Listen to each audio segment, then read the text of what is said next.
Falco had given up his dream of playing for the pros. Hey, Falco, you're not even a has-been. You're a never was. Thanks, guys. Until fate... The players' strike became official at 4 p.m. Eastern Time. ...handed him the ball. We're going to use replacement players. I'm talking about a team of poor nobodies. We're going to take those people and try to put together a winning team. Why me? Could be part of something. If nothing else, they should be fun to watch. Oh! The drinks are on the outside. Now he must lead a team of amateurs. There's some who will say that you're not real players. That this isn't a real team. And find what it takes... You know, you're the first player I can remember who seems to care more about his teammates than he does himself. ...to win. You just have to find a way to lead your team. Earn their respect. Warner Brothers presents... We got a game to play. We play the world champions. Keanu Reeves. I wish I could say something that was classy and inspirational, but that just wouldn't be our style. And Gene Hackman. You can do this now. Come on. Come on. In a comedy for everyone who wasn't good enough. Now that is a hit. To get in the game. As of today, you're all professional football players. Whoa! Get me the ball. Or are you going to get me the ball? I hope he doesn't kill somebody. The Replacements. You'll never be more than a replacement player. Yeah, I can live with that. Welcome in, everybody, to another week of That Movie Oh, my Show. God. It's like we're here every week. It really is. Every single week. It's almost like we're here every single week. Wow. We are here every week. Wow. That's the bit. Mike it Wendt, Liam Stryker. What up? We here. Bill Neville, not here. Still. So that's why you're getting this Yeah. setup here, which it's okay. Yeah. It works. Yeah. It gets the job done. Yeah. Less of a commute. Yeah. And today, because next Sunday, Is the big game. And I can't believe that the insert team here. and the Insert team here. are going to be playing down in Atlanta. Oh, is it Atlanta? Yeah, they're playing in Atlanta. Why did I think it was New Orleans? I don't know, because New Orleans seems like the Super Bowl city. New Orleans seems to get everything now. Yeah, it should be. Here, I didn't get it before. You know what I mean? Like, What, New Orleans? Yeah, I was like, look, I don't know why everybody wants to keep going to New Orleans and all this other stuff. And then I went to WrestleMania in New Orleans. Because of booze and titties, I thought. Yeah, right. But it's like... And occasionally broken Matt Hardy wanders the streets. It's like more together Las Vegas. Okay. What do you mean by together? So, like... As in smaller confines? Yeah, smaller confines. Not as in they have their shit together, as it's just a smaller block. It's a smaller block. Okay. Everything's right there. Gotcha. You know what I mean? You're still going to lose about the same amount of money. Sure. You might not accidentally solicit a hooker. Well, maybe. You know? Let's see how your night goes. Yeah, But right. New Orleans has nothing to do with what we're doing today. No. Because this movie takes place in Balmer. Or Washington, I guess. It Takes was place in Washington. Filmed in Balmer. Yeah. Hence yeah. all the Wire extras in it. It's The Replacements. Yes. 2000's Replacements, also known as XFL the movie. Yeah, XFL the movie. We're going to get a lot of XFL references because this is XFL the movie. It really is. Also, really, really fun aside about this. Sure. So this is one of my favorite football movies of all time. I'm the one that suggested this back when we put the polls Put up. the poll up. Mine was Yeah. the program. Yeah. Same movie. Same movie. Same movie. And so one of the things that I absolutely loved was I was going on a long trip. And I had a portable DVD player or a laptop or something that could play DVDs. Gotcha. And so one of the things that I rented from Blockbuster at the time was The Replacements. Google it, kids. Yeah, a Blockbuster, a video rental store. They had DVDs, all a disc that played a movie. Think of physical Netflix. Yeah, physical Netflix. Yes. And so I go in, I get the movie. I don't actually look at the movie until we start driving, but I open up the case, and instead of The Replacements was a movie called The Replicant. And it was... I'm not familiar. Yeah, neither was I. Okay. And I was really bummed out because I was like, this is not The Replacements. Did it have Keanu? It didn't have Keanu. Oh. It starred Jean-Claude Van Damme. Well, now we're talking. And it's a movie, it's basically The One with Jet Li, Yep. but with Jean-Claude Van Damme. All right, we're going to look this And up right so quick. they end up, it's Jean-Claude Van Damme versus Jean-Claude Van Damme in a movie where they like clone him or something. I don't know. It was not what I expected. It was not what I expected it to be. And It was very, very interesting. The Replicant. The Replicant. Ooh, he had Keanu hair, though. He did have, one of them did. There was like There was two Van Dammes? Yeah, he fought himself. Didn't he do this before? Probably. Wasn't it like a Double Threat or something? Double something? Double Impact. It wasn't, Double Impact. I think it definitely was. It wasn't Double Impact with Dennis Rodman? No, that was another one, I believe. Okay. That might have had two Van Dammes in it. We're just gonna do a Van Damme for a second here. Yeah, so we're gonna go down. Let's see. Jean-Claude Van Damme. There we go. All right. Wikipedia is going to tell us all about it. Yeah, of course. But The Replicant was a 2001 movie. Yeah, we're going to have to do that at some point. Let's see. Because I don't remember it being very good. Jean-Claude Van Damme, Catherine Dent, Michael Rook. Oh, you got the Rook in there? Yeah. Nice. Directed by Ringo Mary Lam. Poppins, y'all. Mary Poppins, y'all. And a 2001 American science fiction action film directed by Ringo Lam. Sounds good so far. Yeah, right. Starring Jean-Claude Van Damme. This is where the car starts to go over the cliff. Yeah. And Michael Rooker in 2001. It is the second collaboration between Van Damme and Hong Kong film director Ringo Lam. Fifth time Van Damme had starred in a dual role. Jean-Claude Van Damme is not a good enough actor to do one role in a fucking movie, and this is the fifth time he's done two. Right. Jean-Claude Van Damme. Who knew he was the Eddie Murphy of action flicks? He is the Eddie Murphy of action movies. Oh, my Lord. Let's get his, real quick before we get into the replacements, just because this is so much fun. Yeah, right. Let's get into his body of work here. Where is his filmography? I also remember Jean-Claude Van Damme not in The Replacements. He was not in The Replacements. He was in The Expendables 2. Yeah, God. 2. He was the bad guy in that He movie. was the bad guy. Wow, look at that mullet. I liked The Expendables. 2? I like all of them. I also was very, very intoxicated when I've seen all of them. Well, you have to be. Yeah. The third one I actually enjoyed, mostly because of Mel Gibson stuff. I didn't. You know what? I didn't see the third one. Oh, see? Yeah. I always point to there is a scene in the middle where they capture Mel Gibson. And the scene, just look it up on YouTube. It's the Hague speech. It's like you watch and you're like, this is a goofy-ass movie, but that's why you're Mel Gibson. Because it was like, wow, he's putting on an acting clinic. Yeah. Take notes, Sly. Yeah. I don't have Van Damme's filmography here. It's all kind of... Oh, there it is. Okay. Yeah. There it is. Let's see. Let's get to the stuff. Bloodsport. That's like the first one. We have to do Bloodsport. 1988's Bloodsport. He did Black Eagle. He did Cyborg. He did Kickboxer. He was working a lot. Like, this is all in the same year. Yeah. Death Warrant. Lionheart. Double Impact. There we go. Yeah. Universal Soldier. Last Action Hero. I don't remember him. I'm guessing it was a cameo. Yeah. I want to say that he's in one of the, like, other movies. Okay. Like, that they, like, go into or whatever. Nowhere to Run. I remember that. Hard Target. That was...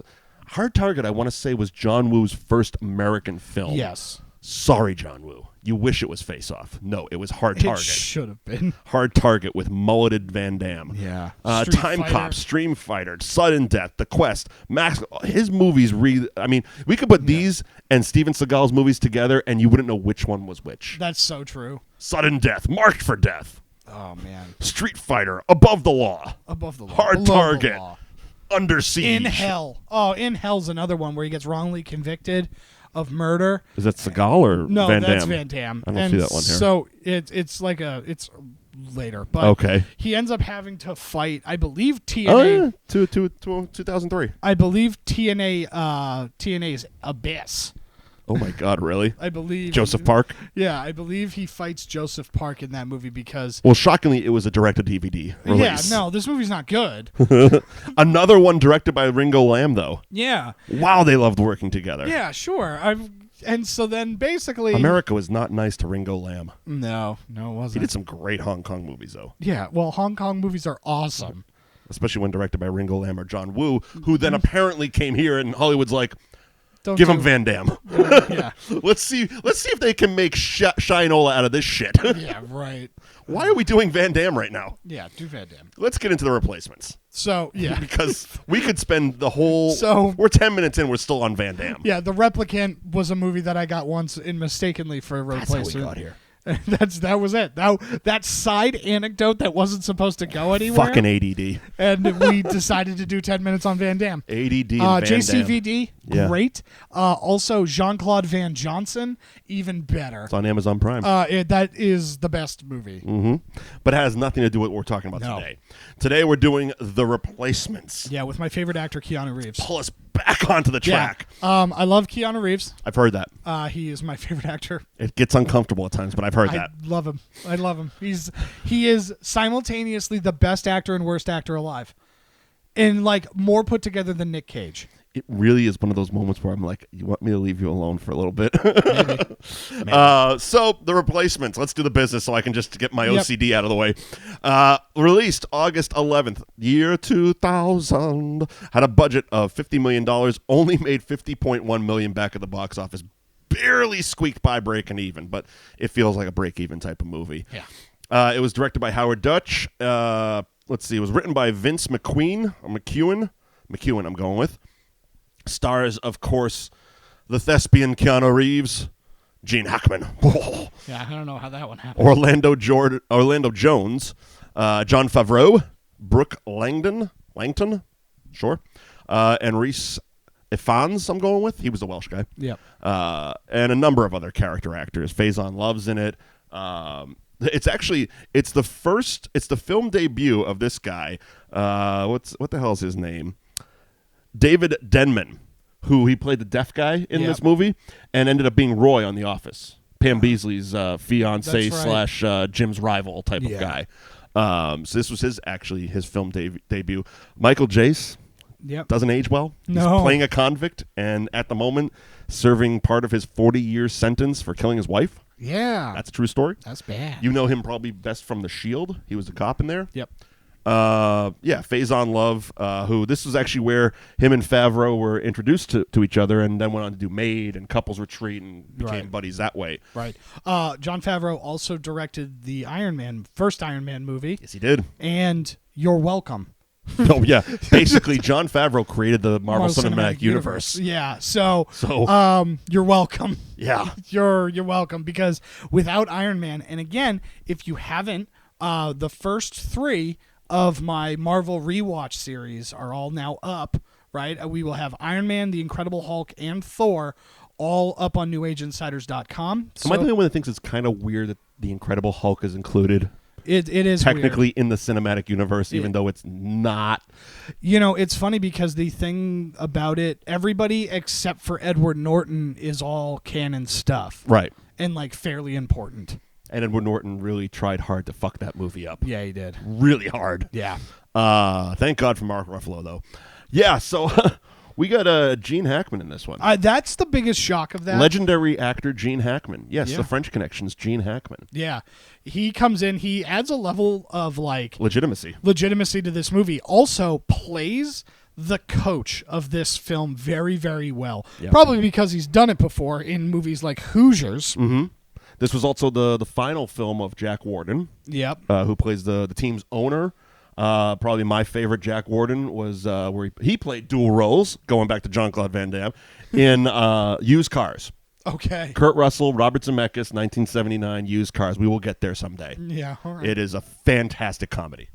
And also Jack Warden, historically, is one of his favorite roles because it was the first time he ever said fuck on screen. Okay. Because it was an R-rated movie. Yeah. But yeah, Gene Hackman, what was he doing at this time? Because the early 2000s ruined him. And not even a joke, made him retire from acting. Yeah, because this is around Royal Tenenbaums, right? Which was wonderful. The Replacements. Yeah, I mean, that came the next year. But he was working a lot. If you look at his IMDb, just the year 2000... Let's see. So he had Enemy of the State in 98. Yep. Under Suspicion. I don't really remember that one. Nope. The Replacements. The Mexican. That was a bomb. Which one was the Mexican? Is that Brad the one Pitt, Julia Roberts. Okay. Yeah. And the El they Camino. Have the gun. That's all I remember about it was El Camino. Yes, they were. It was NT Guns was the plot device. Okay. Heartbreakers. Jennifer Love Hewitt and Sigourney Weaver. It was a bad movie that he kind of railed against. Heist, I don't remember that one. Yeah. Royal Tenenbaums, which was fantastic. Right. Behind Enemy Lines, great movie. Great movie. Runaway Jury, not a bad movie. No, Underrated Cusack movie. And then Welcome to Mooseport, which during press for that movie said he's gone on record as saying it was the worst movie ever, and it's why he retired from acting. Yeah. And he hasn't done anything since 2004. Yeah, he retired? Yeah. He's like riding Segways in Montana. Look it up. Swear to God. Weird. It's weird. It's weird. But he did this movie. Yeah. And, I think because of his juice from Hoosiers, this really kind of gives him the Hoosiers clout. juice. Yeah. Squishy. Ooh, yikes. That gives him the clout to kind of be this like Vince Lombardi-esque figure in this film, and it really works. Yeah. I think that Gene Hackman, what is it? It's Jimmy McGinty. Jimmy McGinty. Yeah, he's he probably is the best football coach, I would say. Like the best actor of that portrays a football coach. Okay. Personally. I mean, because Al Pacino's terrible, but a ton of fun. Pacino was a ton of fun. James Caan was James Caan. Yeah. Program Any Given Sunday. Yep. Which I went in a rabbit hole last night on football movies and watched all 3 of them. Yep. Which also it clicked, and I know I texted you and posted on social media. It's spaced on the fact that the Program and Any Given Sunday were coached by the Corleone brothers. Oh. Interesting. Very fun. That's fun. Yeah. You got Santino on the Program and Michael in Any Given Sunday. Yeah. And then from there, the Denzel Washington. Yeah. He's pretty good. And Edward Boone? No. I don't know who that is. The name of the character from Remember the Titans. Yeah, no. From Remember the Titans. Not going to remember that one. Look, here's the thing. I'm going to have to shout him out because he ended up coming up with the greatest football play of all time. Okay. The annexation of Puerto Rico, and that would be Rick Moranis. That's from true. Little Giants. Little Giants. Ed O'Neill was in that one. Ed O'Neill. The whatever Cowboys. Yeah, sure.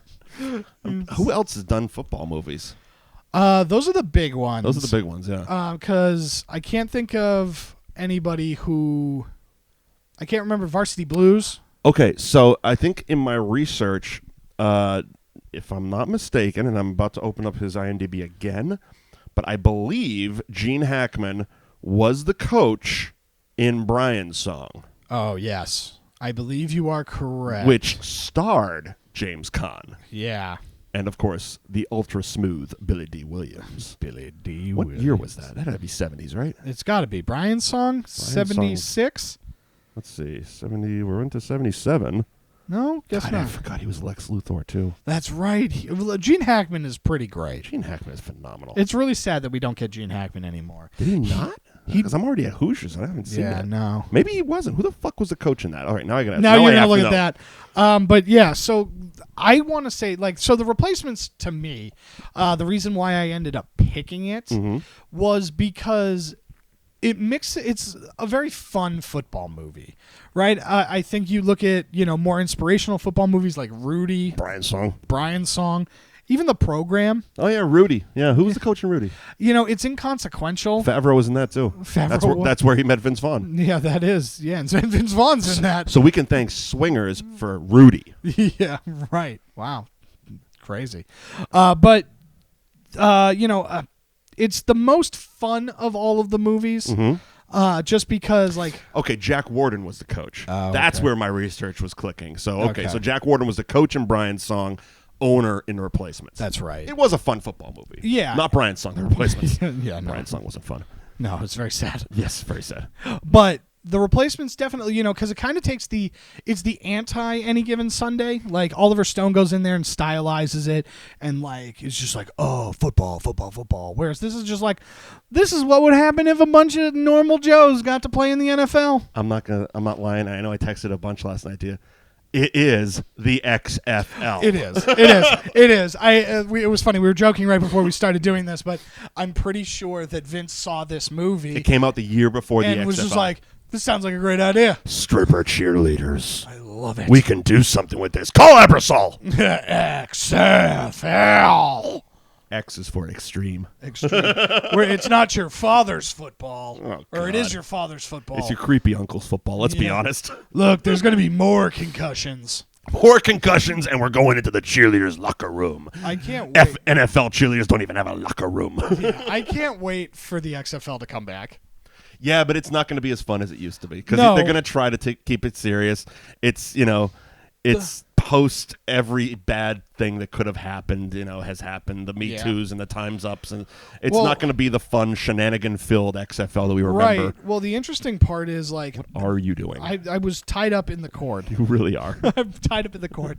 So, the thing with the XFL was you decided to bring it back when ratings were super low in the NFL last year and amidst all the kneeling controversy. Right. Well, I don't know if you paid attention to football this year, but ratings are up. Everybody loves the product, and there's no controversies.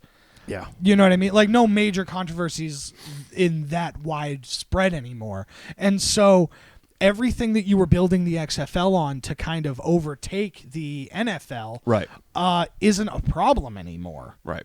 So I don't know where you fit in, and we've talked about it a bunch on various different shows. Sure. But the issue with the XFL is you're not going to have the top talent. No. You're not going to all of the top players are still going to go to the NFL. Yeah.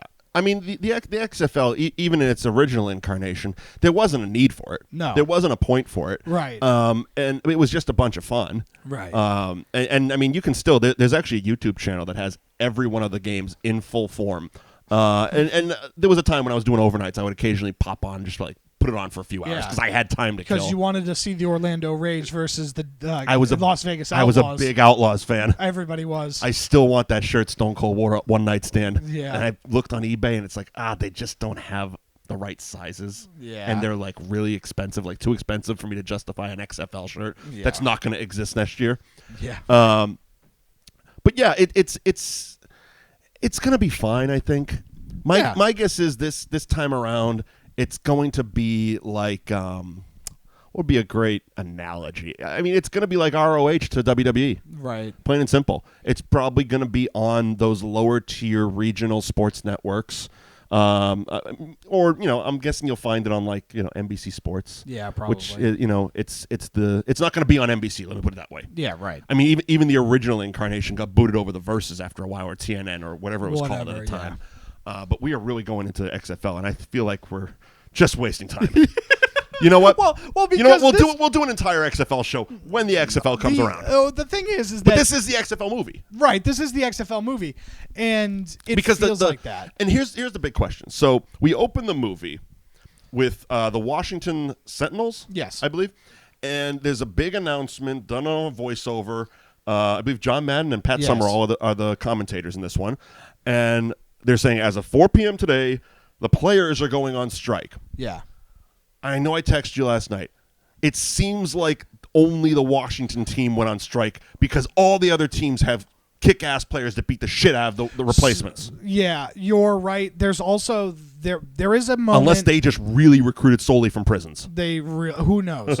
But there is a point in the movie, and I forget exactly when, that they talk about that. I think the person from one of the players from Detroit, is crossing the picket line. Like one of their big defensive studs is crossing the picket line. Okay. So I want to believe that it is. You have to imagine league-wide. the whole league went on strike. Yeah. One team just doesn't strike. Right. That's called folding. Right. Yeah. But anyway, so the players go on strike. Jack Warden, the owner, is like, we're still going to continue the season. Get me Jimmy McGinty, because apparently the coaches went on strike too.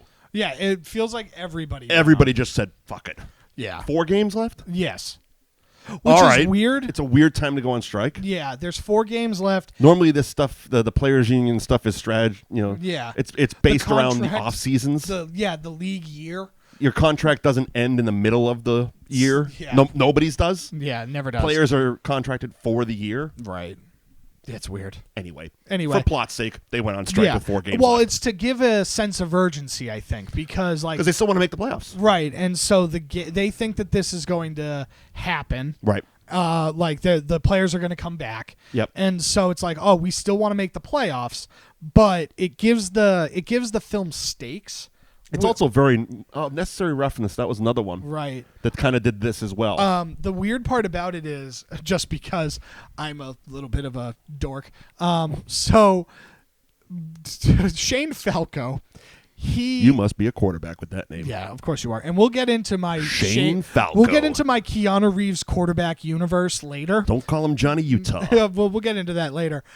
But so at the beginning of the movie, yes. Shane Falco is a quarterback that cleans boats for a living, like in a harbor. Yeah, he basically scrapes the barnacles off the bottom of the boats. Off the bottom of the boats. And Right. he lives on a houseboat, and that's what he's doing.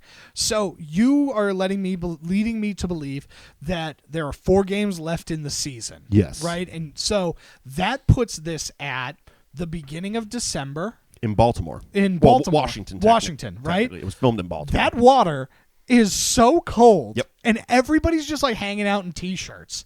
Again, Like, this is the XFL, so it's probably mid-June. yeah, right. You're right. They're playing at the Baltimore Ravens Stadium, and that's why this makes sense. Funnily enough, they were actually filming at halftime during Baltimore Ravens games. That's why the stadium was packed with people. Yeah. So they had like the stunt coordinator on one of the DVD's features said at halftime we would have 9.5 minutes to run out, film, and get the fuck off the field. Yeah. That's so funny. 9 minutes. That's so funny. That's insane way to film a movie. That is an insane way to film a movie. You'd be better off just being like, hey, and we're going to film a movie if anybody wants to hang out. Film it in the off season. Digitize the crowd. Or don't show the crowd. They did it in Forrest Gump 6 years earlier. Yeah. So it can be done. It can be done. It can be done. But you're still talking about Maryland, Baltimore. Baltimore. If this is supposed to be an NFL replacement, because I'm assuming the reason why it's the Washington Sentinels is because you couldn't get the NFL rights. Right. Having Madden and Summerall there legitimizes it, but also makes it like, oh, this is supposed to be the NFL. Okay, that's something I also questioned. And this is just me probably not paying enough attention to football broadcasts. When did John Madden actually do commentary? John Madden was the Monday Night Football commentary. Okay. And so he was the Monday Night Football guy, and I think he retired in like 2008. Okay. So. All right. Yeah. Because it's one of those things I'm like, I know he did it. I just don't remember it. Yeah, he was not, he wasn't like a Sunday morning broadcast. It was back when the Monday Night Football was like the primetime game. But for the sake of the XFL movie, he's playing Jesse Ventura. Yeah, he's playing Jesse Ventura. So I assume that, but it's just like, it is far too cold for you to be hanging out the way you hang out. It was, and just looking at it, it was so done. It was summertime. Right. Look at the practice. Right. Sun is shining. Everybody's in tank tops. They're hanging out. It's, nobody's cold. No. There's not a stitch of snow on the ground. And for you to be in Washington, it's just, that's not how weather works. Right. That's not how weather works. They get snow there. Yeah. You should have been the team from San Diego. They have seasons. Yeah, that probably would have been better. Like, everything's built for you to be the team from San Diego. Right. Or Los Angeles. So we got Shane Falco scraping shit off the bottom of a boat. Because Gene Hackman basically puts down the ultimatum. He's like, look, here's the deal. I want to pick my players that I'm going to play with for these 4 games. And it's just like, yeah, of course, man. Yeah, cool. You got 4 people. Just do it. There you go. Here's a list. Yeah. So we run down everybody. The introductions. The exposition. Yep. The exposition train just comes rolling into the station. That whole Jack Warden, Gene Hackman scene was just all The director, when you showed up, I was watching the commentary track with the director. Even he was like, yeah, there's a lot of exposition in this, but we needed it. Yeah, We just had to get it out of the way in this one scene. And, you got Gene Hackman and Jack Warden. Let them do it. Yeah, right. So we're just going to set up the entire movie. Look, here's our characters. Players. Here's why we're doing this, et cetera, et cetera. And here we go. There we go. So we got Favreau, who's a SWAT team. Yeah, he's cop. a crazy, I think he's a Detroit SWAT. Sure. Something crazy like that. They introduced him by basically barreling through a door. Yeah, he's nuts. Yeah. The director said that his character was basically looking for a legal way to inflict violence on people. Yeah. That was Favreau's mental backstory. Yeah, right. So that's where he comes from. That's a good one. We got the two brothers. Yep. They used to be linemen. But they used to be linemen. Then now they were like a rapper's security, which we briefly see them letting the rapper get mobbed by people, and they're like, "Oh, we're gonna go play football." Yeah. Like in the middle of a job. Yeah, right. As you do. Because again, contracts expire in the middle of in the movie, apparently. The deaf tight end. The deaf tight end. Yep. Who was Roy in The Office. Yep. The wide receiver who is the fastest man alive but can't catch. Yep. Orlando Jones. Yeah. You know him from the Sprite commercials. Yep. And nothing else. He was in Office Space, but very limited. Yeah. That was also around this time. Office Space we should get to. It's coming up on its 20th anniversary this year. Right. That was a weird introduction. He's basically doing security for a Vietnamese convenience store? I think he just works at a Vietnamese convenience store. He just posts up in track-ready position at all times, Well, waiting for someone to shoplift? Yeah, someone gets shoplift, and then he takes off after him. The guy shoots a starter pistol, and he just goes running after him, I guess, or something. Right. They never really explore that, though, because I get it, he can't catch. And that was more the crutch of his character, because you never see him run fast in the games. Right. Like, they make him like Captain America-like speed at the end of Infinity War. Yeah. Like, he just, boom, he's gone. Yeah, he's just off to the But races. they never really use that in the games. No. The only thing in the game that happens is the catching thing, where they basically lather up his hand with glue. Yeah, and then... Which is illegal. It is illegal, although you should feel gloves now. I know. There's a lot of stickum on him. Yeah. We'll take the Welsh kicker. The Welsh kicker, the sumo. The sumo center. I think that's we got Michael Jace.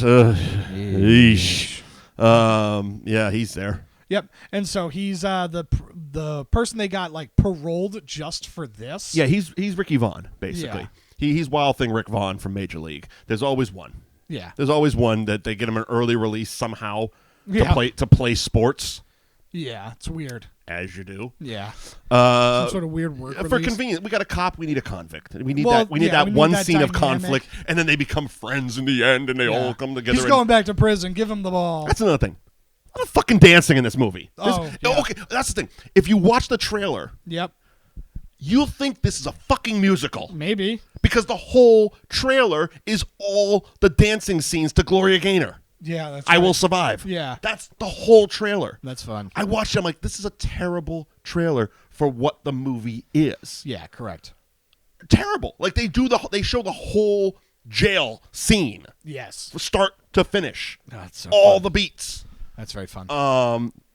Yeah, a lot of dancing for a football movie. So obviously the team doesn't at first get along. Of course. Of course they don't get along. It doesn't work. It's terrible. It's Major League. It's right. This is the Major League part of it. Yeah, everybody's having a rough time. Everybody's having Who a rough would have thought all these personalities could come together? Yeah, right. That Hilarity ensues. Classic.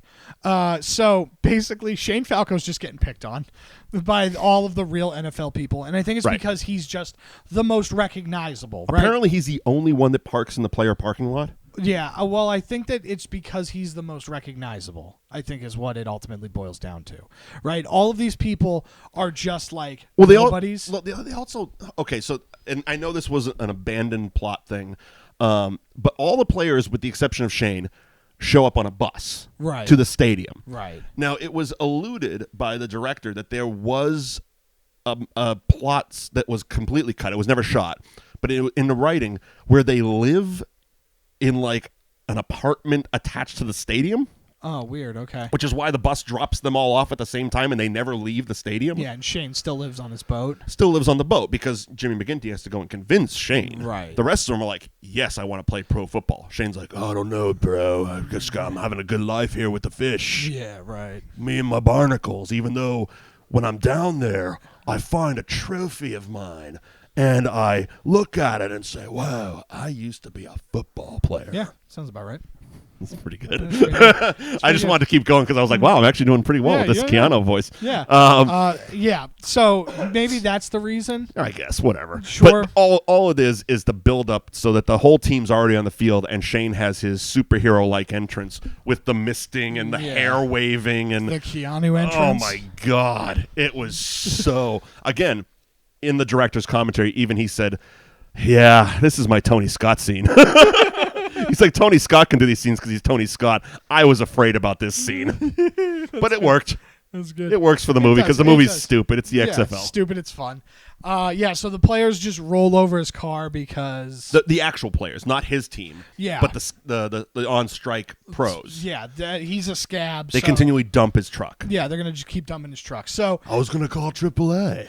That's not how that works. Yeah, right. Subplot with the cheerleader. It's kind of dumb because we just needed a love interest. Yep. That's kind of dumb. I'm going to skip that. but it does get us the very funny sequence of the cheerleader tryouts. Yes. Which apparently they went through like 300 auditions, and basically in the audition the actresses were basically instructed to create their own cheer. Okay. And he picked the top 10 and like those are the ones that are going to go. Oh, great. So the stuff you see, the actress doing it actually came up with it. Oh, that's fun. They had to also. It's such a little thing, but just watching the commentary track, because in an original test screening, people didn't understand what was happening in that scene, so they digitally added the banner tryouts behind the cheerleaders. That's so funny. So that people would be like, "Oh, here's a spoon. Let me feed you." Yeah, right. Tryouts. He's obviously gonna fall in love with the head cheerleader. Right, of course. And she loves football, and she likes him because she knows who he is. And her dad owned a bar and was a football player, and blah, blah, she blah, knows everything. Yeah. She's calling the plays, basically, right. from the sidelines in Right. her choker and short hot pants or whatever the fuck they are. Right, of course. We do get the fun cheerleaders from the strip club. Yeah, we do. And all their friends. And they're fun. They're fun. There's a fun sequence or two. Yeah. Where they distract the players, as you do. So we try to do the game. Orlando Jones gets very, very nervous and throws up in the huddle. So did Jamie Foxx. Yeah. This movie, I mean, they're all the same. They were all the same. The program, Any Given Sunday, this, Rudy. They're all the same. Yeah. Kind of. It does get the really fun thing where they all huddle up and then they move the huddle on 3. Yep. That's a very fun scene. Because they couldn't come on the same. They couldn't get on the same page. Of course, they couldn't. Right. So they got to delay a game, and they kept getting delay a game penalties. Yes. So it's like, let's just move. Yeah. Does that work? Yeah. That's how football works. You know that you don't have there's no specific place where you have the huddle. Right. Like, in theory, you don't even need to have a huddle. Right. Right? You just... Sure. There's just lining up Right. rules. So it's like, yeah, if you were like 5 more yards back or to the left, it doesn't matter. Yeah, but why did that not get them a delay a game? Well, because... Why did moving the huddle not get them a delay a game? So moving the huddle stopped everybody from talking about the throw up and saying that they were going to throw up. Jesus, is that what they were doing? Yeah. I thought okay, that's why I was confused. Yeah. Because I thought them doing the little huddle shuffle actually like stopped the delay of game clock somehow. No, and that's no. why I just didn't get it. I'm like, I don't know that rule. Yeah, no, the idea is that... Oh my God, they all just could just walk. They didn't have to do the fucking Tom and Jerry shit. Yeah, no. The thing is that they were getting the delay a game because Falco couldn't get the play out to them. Right. Because they were all like, I'm going to throw up. No, I'm going to throw up. Then they start arguing. And then they start arguing Right. about their spots in the huddle and stuff like that. Right. That was the big thing.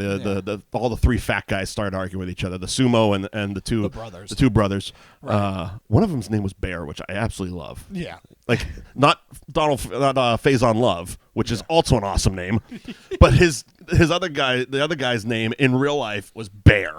Great Awesome. Great I think they were. I want to say they were the Jacksons. Yeah. Oh yeah, I think so. I think that was their name in this. Yeah, and so they end up going to a bar after their first game because they lose because they couldn't get their act together. And so Orlando Jones starts trying to sing. This is the first time we get Gloria Gaynor. Yeah. And I Will Survive. You know, and so that's trying to work. They're trying to work that out. And all the real NFL players or football team people. Although I did like his line. It was, so Faison Love was Jamal and Bear was Andre. So he puts on Gloria Gaynor on the jukebox. Yeah. Song starts playing. He starts humming himself to the bar. Sits down next to Andre. Andre says, "Why'd you put this song on?" One of the best throwaway lines you could probably find. "Man, I put on the Commodores. This shit just came on by itself."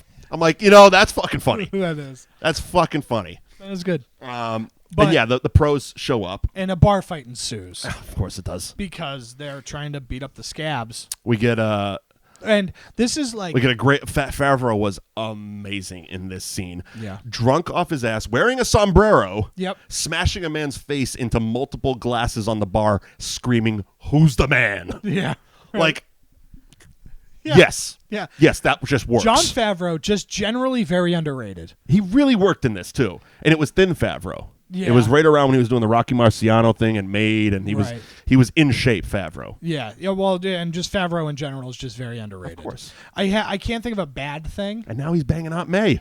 Yeah, now he is banging on May. We could do again, I'm trying not to get sidetracked, but yeah, I could do a whole thing on that whole Far From Home trailer. Yeah, I know. Oh, great. It's going to be fun. But the... looking at the quarterback, the original one, like the real pro. Dude's 50. Yeah, easily. It also feels like they wanted Travolta from Swordfish.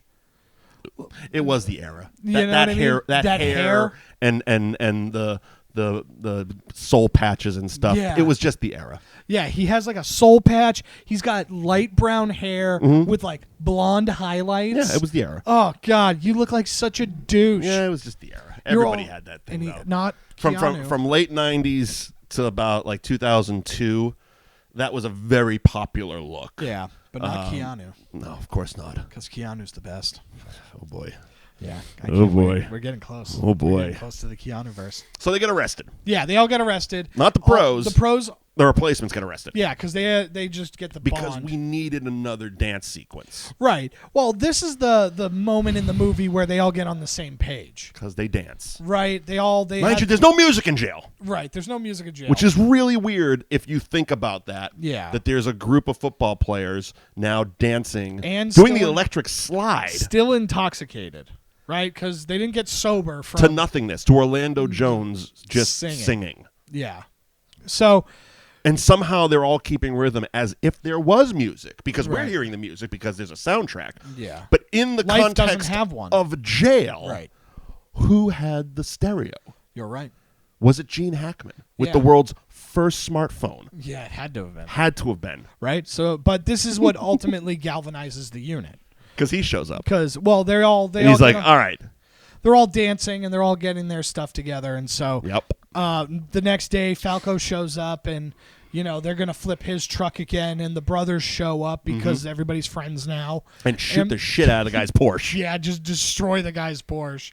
By the way, this was another one of the scenes, and I know I texted you last night about it. I really believe this was originally an R-rated movie. It had to have been. Because there's a scene that they didn't even bother overdubbing, and Faison Love looks at the guy and says motherfucker. They just muted the audio, and he's right on camera. You can see his mouth the words motherfucker. Same on the bus when they were pulling up and the pros were all throwing eggs at the bus. You can see the Welsh actor Reese Infans, who's playing Nigel Guff in this one, or Nigel Gruff. He's clearly yelling "fuck you" and flipping off the people, but you can't hear any audio. Yeah, of course. It was clearly an R-rated movie that got edited conveniently to PG-13 just to take language out. Yeah, which I'm curious about because at the time there was a lot of successful R-rated sports comedies. I mean, Tin Cup is the one I go to, which I think made almost $100 million at the box office. And I wonder what an R-rated version of this movie would have been. I mean, I think it would have been the same thing, just with language. Yeah. I think it was just language because they had no problem because PG-13 rules. You can say shit as much as you want, right? And you're only allowed one fuck, and it can't be used as a verb. Yeah. Those are the rules. Like you can't use fuck in a sexual manner. Yeah, right. In a PG-13. So the one fuck comes with the sumo guy at the lunch table. Right. And I forget exactly the line, but that's where it shows up. But there was clearly altered fucks throughout the movie, and I think it just would have been a vulgar movie. Yeah, probably. So maybe someone said, hey, if we cut this out, pie charts and stuff, we can get a bigger audience, which naturally didn't matter because they barely broke even. Yeah, didn't ultimately end up mattering. No. So, and I don't think it would have been the difference between breaking even and making absolutely more not. money. So, who knows? Who knows? But yeah, so... The movie that never was. Yeah. They end up getting their stuff together. Everything's going great. And then we find out that the quarterback... The original quarterback is going to cross the picket line and join the team. Because the team's doing well. Right. And he hates Shane Falco. And he absolutely hates Shane Falco. Yeah. And so he's going to take control of his team because, for the last game of the season, and he's gonna be the victor. He's gonna be the hero. Right. And return back to the team and everything. And so the 50-something-year-old quarterback. Yeah. And so sure enough, this just dejects Shane Falco and destroys all of his confidence naturally. Okay, so this final game had me a little weirded out. Like, I get it. Your star quarterback comes back, crosses the picket line. Wouldn't Shane just be the backup? Right. Like, he goes to the houseboat. He's watching the game on his houseboat until the half. Right. When he comes back. He doesn't have a car. Yeah. His truck's been all fucked up. I don't know how he gets there. He Ubers. Yeah, exactly. Again, took a taxi. There was a lot of time travel in this movie. The subplot really wasn't explored as much. So like, they had Uber and smartphones. And he absolutely had to have lived 4 blocks from the stadium. Had to have. Because in order for them to hear it, Gene Hackman go, yeah, we need heart. Yeah. You know, for him to be like, that's him saying he needs me. To like That's showing the clue. up. For like him showing up. That's my being bat like, signal. also, Shane Falco's timing is perfect in this. Yeah. I can't play. I don't know who can play with these losers. Yep. I can. Yep. You know? Was he just waiting in the hallway, waiting for some kind of really prolific thing to be said? Yeah, of course. I can punctuate that. Yeah. But yeah, so he goes back to his houseboat instead of just right being the backup quarterback. Right. I would have to think that the actual backup quarterback also like he came back and nobody gave a shit. Yeah. He didn't get a backstory. Yeah, no, he doesn't get a backstory. But you know what I mean? Like the quarterback department. Came back. Now, granted, I can imagine that. What the hell was the guy's name? The quarterback. Martell. Yeah, Martell. Okay. So I can imagine because of the character they developed, he was probably a big enough prick that was like, Shane Falco's off I'm going to the team. come back, but you have to cut him. Yeah, right. Like I can imagine that. It just wasn't shown. Yeah. And the way they did it was weird because even if that happened, then Shane would have been like fired. So him coming back at halftime would have been a weird like whole contract thing. Yeah, right. Like there's a whole subplot with contracts and agents and stuff, and Shane Falco sitting in a room with lawyers. We need Jerry Maguire. You know, yeah, exactly. You know, there's again subplots. Yeah. So who knows? This movie actually is The Replicant. Yeah. Yes, it actually is. There's 2 Shane Falcos. There is. So he wins the game, obviously. Yeah. So he wins the game. And they do another dance. And they for dance. fuck's sake. Yeah.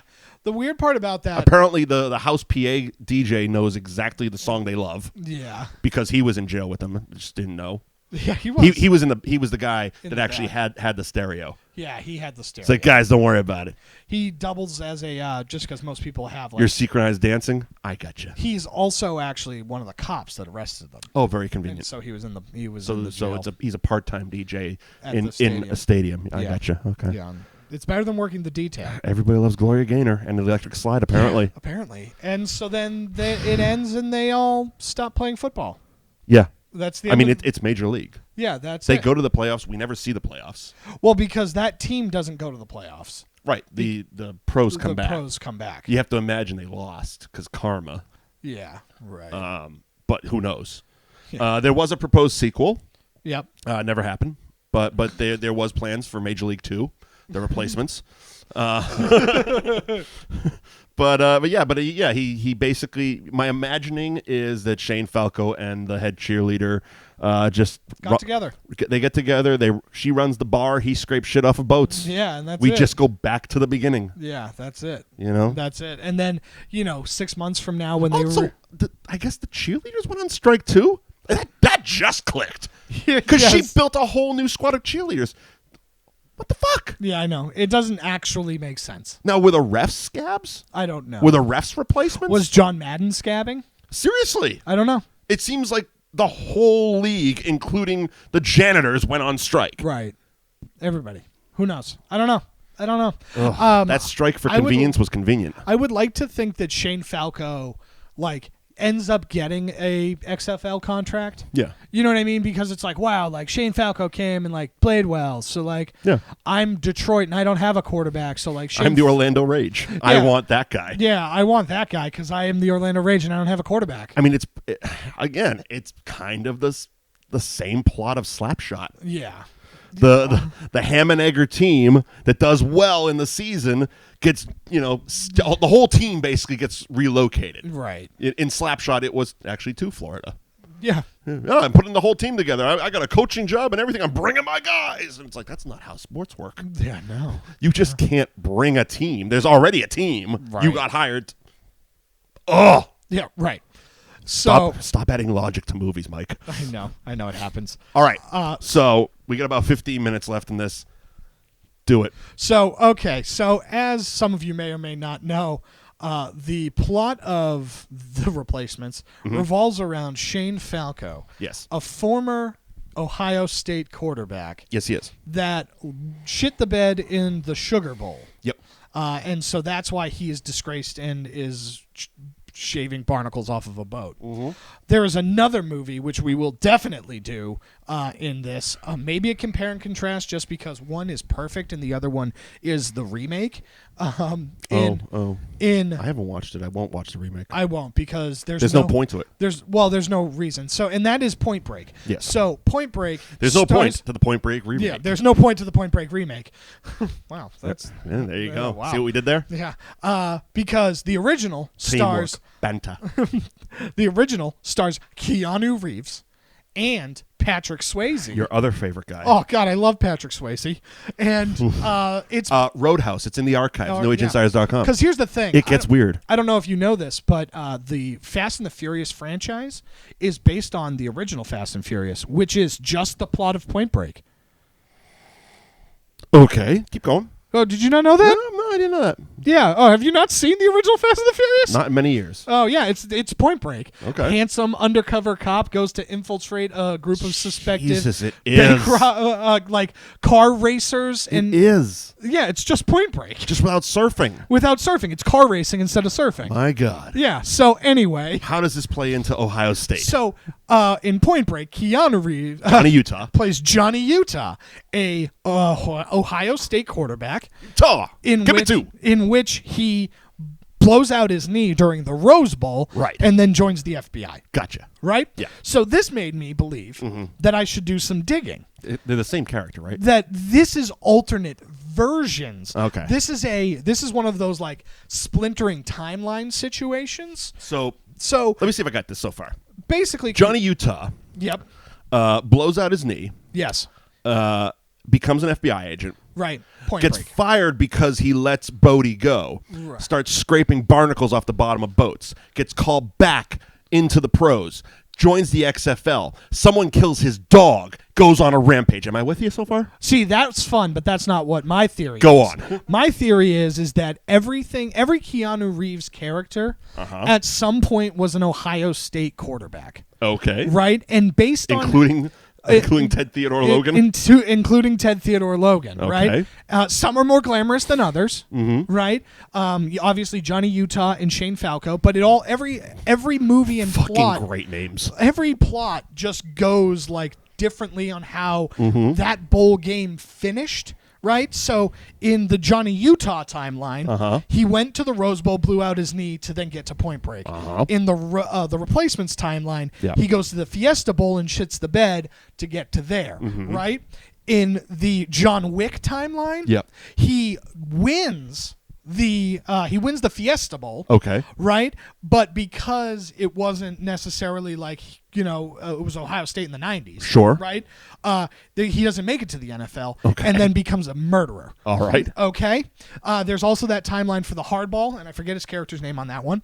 Connor O'Neill. But didn't get drafted, decided to pursue baseball instead, but then ends up teaching inner city youths. How about Donnie Barksdale, the redneck wife beater in The Gift? So he was the backup quarterback and lost in the .com bowl. Because he has the same hair and hat style as Shane Falco, by the way. Yeah, right. Which I always found very weird how he wore his hat. He didn't pull his hair back over his ears. He let it fall in front of his ear. Look how Keanu Reeves wears hats with long hair. It's kind of fucking weird. It's weird. Kind of fucking weird. How about Kevin Lomax from The Devil's Advocate?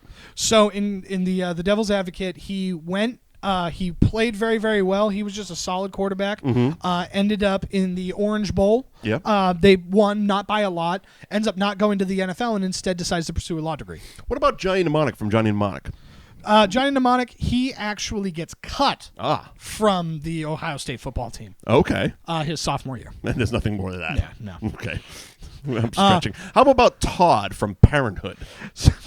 You know what? I've never seen Parenthood. You've never seen Parenthood? No. Oh, my God. That is a great movie. Steve Martin. It's a classic. But there's a lot of, unbelievable actors in that movie. Okay. Parenthood, 1989. Check it out. Yeah.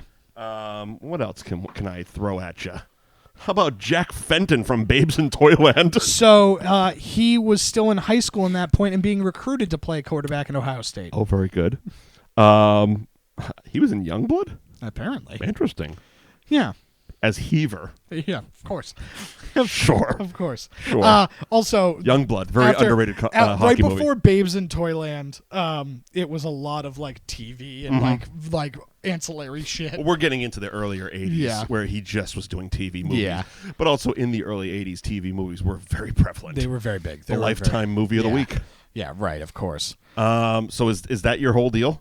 Yeah, that's my whole deal. How about Don John from Much Ado About Nothing? So they haven't. His great grandson is an Ohio State quarterback. Okay. So. And of course the last one of this, Neo. From The Matrix. So Neo, this one's a little bit different. Okay. Right. So this is a very, very different timeline. He ends up going to Ohio State to play quarterback. Ends up becoming one of the third string backups. So he's in charge of like data analytics, and so that's where he starts to understand like computers. Ooh.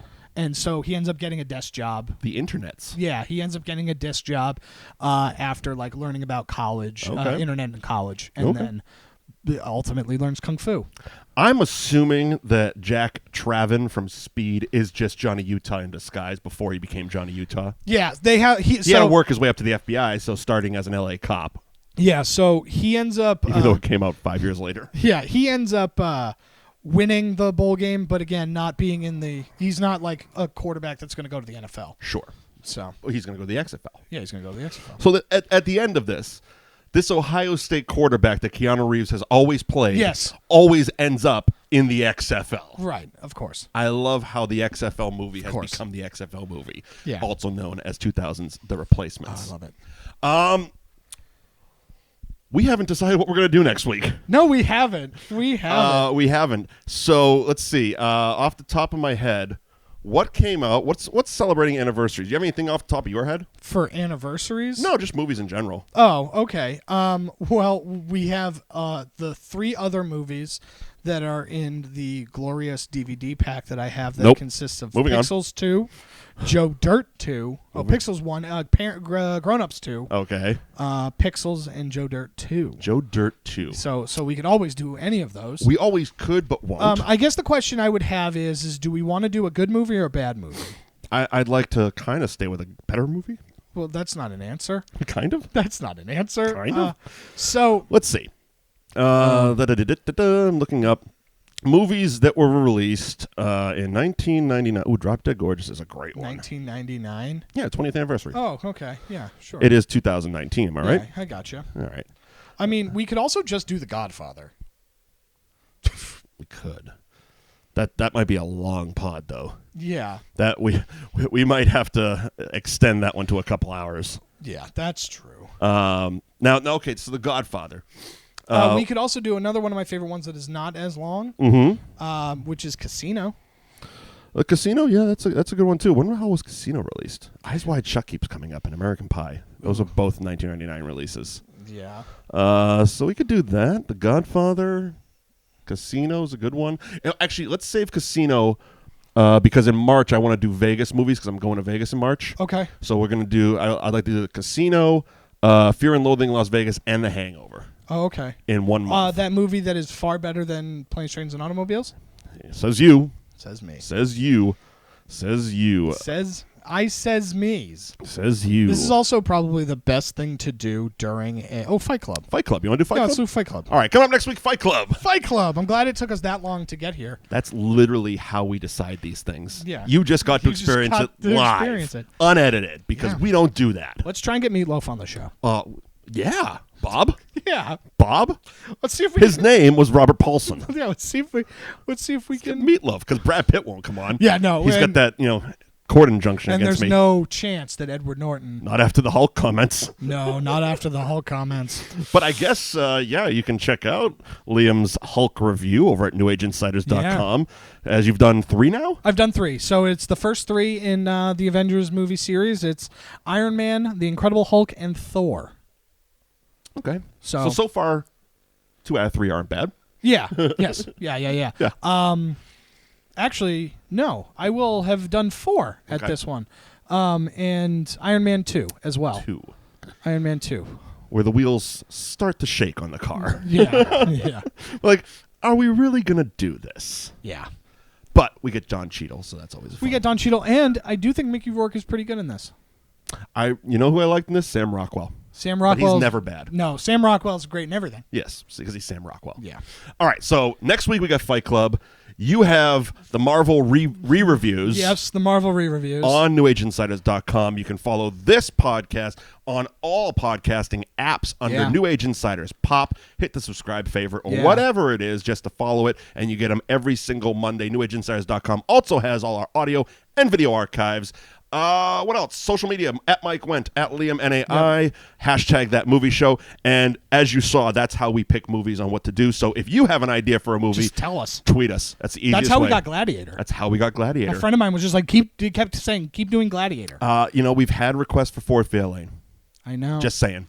Yeah. Just saying. I know you and Bill aren't favorable of me doing an hour of Dice, but it's going to happen. Sure. It's going to happen. Then maybe we get Dice on, and then we do Dice on Dice. No, God, no. Dices! Bye, everybody. See you next week.